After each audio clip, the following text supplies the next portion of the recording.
It's always been my dream to visit the tribes of Papua New Guinea. This is one of the least explored places on earth, and we spent 4 days traveling deep into its highlands to reach some of the most remote tribes here. But what happened next wasn't part of the plan. The moment we stepped out of the airport, a sense of caution hit us. Our tour guide was clear over WhatsApp: don't leave the airport on your own. To get to our hotel, we had to take the hotel transport provided. That caution is perhaps warranted, as Port Moresby has one of the highest crime rates in the Pacific. In fact, security is built into daily life, and almost everywhere we went had to be in a car. Hotels, restaurants, shopping centers were guarded by heavy metal gates. Before traveling into the highlands to visit the tribes, we were eager to see the capital. Parts of Port Moresby feels like Australia in the 80s or 90s. Papua New Guinea was administered by them for decades, up until independence in 1975. You see it in the architecture, malls, and even the side of the road people drive on. Supermarkets also regularly stock Australian grocery items. But as you will see later in the video, those similarities quickly fade as we travel deeper into the country. PNG has some of the most untouched forests on earth, partly why rare animals like the birds of paradise still survive here. Large areas of forest have never been logged or heavily developed, allowing unique species to evolve and survive. We visited the nature park to see these up close. They showcase native animals found in Papua New Guinea that are hard to spot in the wild. After that, we headed to Ela Beach. This is one of the few places that's safe to walk around with security around the clock. The beachfront was renovated in 2018. New pavements make it easy to walk or cycle, and for a moment, Port Moresby seemed chill and relaxed. We ended our first day with dinner at the Royal Papua Yacht Club. It felt odd. Much of the country lives below the poverty line, yet here I was in one of the fanciest spots in Port Moresby.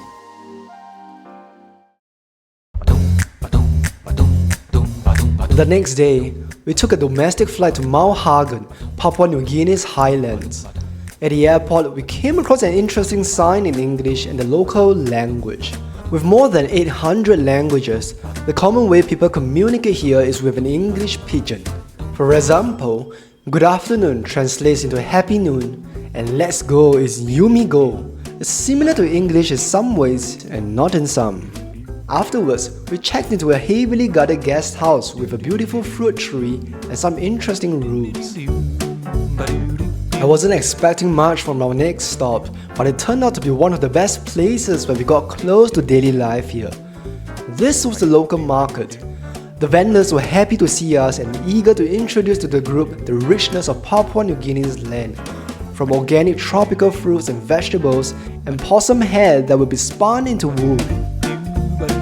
What's amazing is that around 97% of land here is owned by local communities. Because of that, many people have land where they can grow their own food to feed themselves. Any extras are then sold at local markets for cash.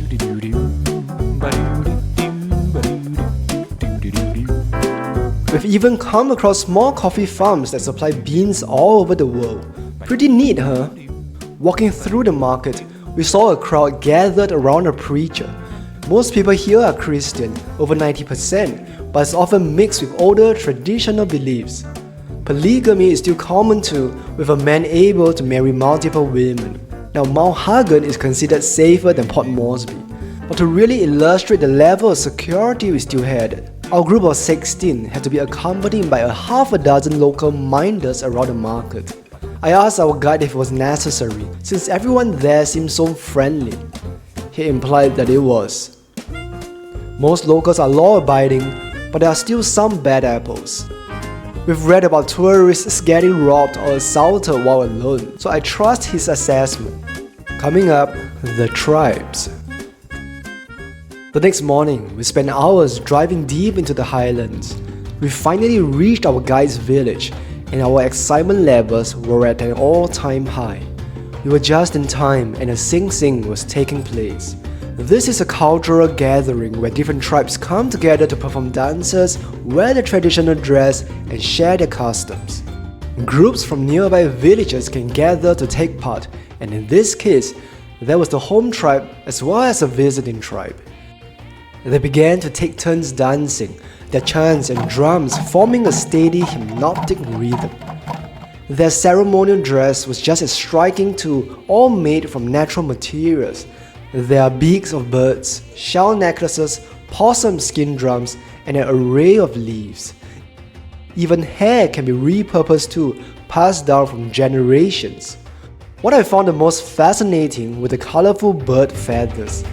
Traditionally, these feathers came from carefully hunted birds, often taken sparingly and with cultural rules around who could hunt and wear them.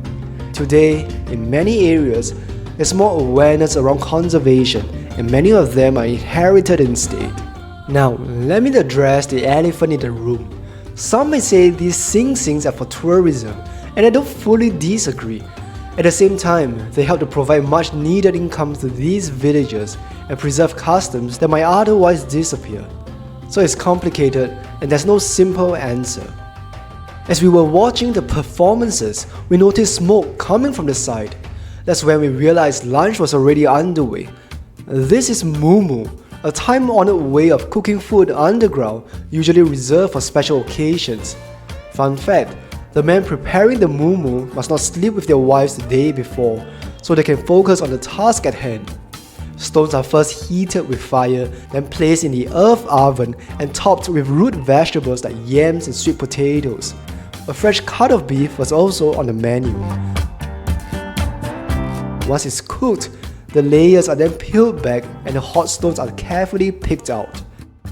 As the meat and vegetables are revealed, a warm, earthly aroma is released.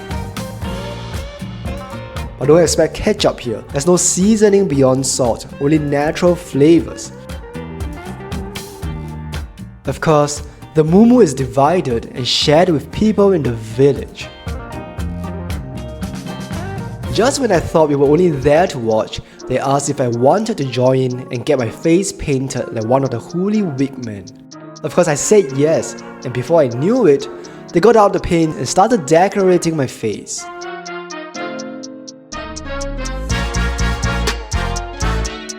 I even got a chance to join in their chanting and dancing. It was an incredible experience.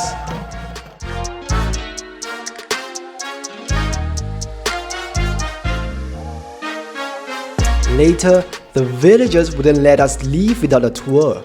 One of our guides showed us his home, which he constructed entirely by himself.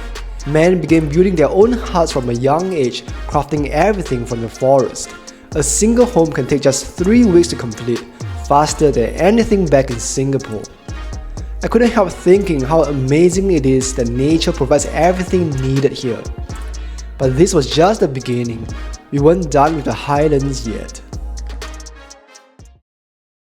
The next morning we were up early, driving deeper into the mountains towards Mount Wilhelm. On both sides of the road we were met with green jungle, with the occasional stall selling beautiful pesticide-free fruits and grilled corn. We drove for hours until we finally reached Mindima village, home of the famous skeleton tribe. Their eerie body paints are meant to represent spirits from the other world, once used to intimidate enemies. They welcomed us to their village with vivid storytelling, featuring a scene-stealing monster and a dramatic kidnapping. It kept us captivated. We also got a unique insight into one of the sacred rituals. After a period of mourning, widows and widowers re-enter social life through this dust-shaking ceremony. It's a way of literally shaking off grief and signifying their readiness to re-enter the community and even marry again. Aside from these experiences, another way the villagers earn money is through making handicrafts for sale. There were many interesting things on display, from necklaces made from wild boar tusks to skeleton-themed art. Something that caught my eye were these funny-shaped gourds meant to be worn at the waist, but I didn't know how to pack one into my backpack. From the Skeleton tribe, we continued toward the Asaro Valley, home of the famous mudmen. Here, we were also treated to a retelling of their origin story. Legend goes that the Asaro people were attacked and forced to flee into the river. When they reappeared at dawn, covered in river mud, their enemies mistook them for spirits of the dead and ran away in fear. The mudmen also introduced our group to their interesting moku moku dance. It's performed with a belt with a long appendage that wiggles in perfect sync with their hips.